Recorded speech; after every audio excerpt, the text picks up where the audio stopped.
দাদা তো চলে গেল ডিউটিতে। দাঁড়ান, আজকে আপনাদেরকে না একটা ভালো জিনিস দেখাবো। আমি লকডাউনে কি করেছি। অনেকেই তো অনেক কিছু করেছে, আমিও কিছু জিনিস করেছিলাম, সেগুলো কোথায় রেখেছিলাম খুঁজে পাচ্ছিলাম না। আজকে আমি খুঁজে পেয়েছি। দাদা চলে যাক, তারপরে আমি আপনাদেরকে দেখাচ্ছি আমি কি কি করেছি লকডাউনে।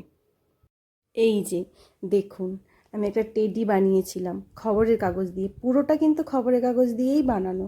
আর এই টেডিটা না সুন্দরভাবে দাঁড়াতেও পারে। দাঁড়ান দেখাচ্ছি আপনাদেরকে। তার আগে এই যে গোলাপটাও দিয়েছি, আর এই যে টেডিটা দাঁড়াতে পারে। দেখেছেন কি সুন্দরভাবে দাঁড়ালো। টেডি বানিয়েছি। তারপরে একটা সুন্দর বোতলকে আমি কালার করেছিলাম।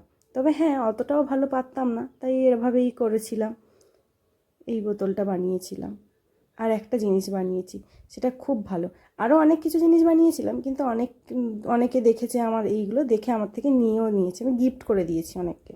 আর এই ব্যাগটা পুরো খবরের কাগজ দিয়েই বানিয়েছি। এটাতে জিনিসপত্র ঢুকে ভালো ভারও নিতে পারে। চেনও আছে, সাইড থেকে নেওয়া যাবে। এর লকটাও আছে, দেখেছেন ভেতরে অনেকটা গভীর আর সুন্দর বেশ দেখতে ব্যাগটা। এই 3টে জিনিস শুধু আমি আমার কাছে রেখে দিয়েছি। আর একটা দুটো জিনিস আমাদের বাড়ির অনেককে দিয়েছি। আরও কিছু জিনিস আমি এমনিই লোককে দিয়েছি, যারা দেখে ভালো লেগেছে বলেছে, এমনি দিয়ে দিয়েছি আমার বাড়ির পাশে। তো জিনিসগুলো কেমন লাগলো বলবেন কমেন্ট করে। হ্যাঁ, আর আপনারা কে কী বানিয়েছেন আমাকে জানাবেন। ভালো লাগলে লাইক করবেন, কমেন্ট করবেন আর শেয়ার করে দেবেন। আর খুব ভালো লাগলে সাবস্ক্রাইব করে দেবেন। বাই।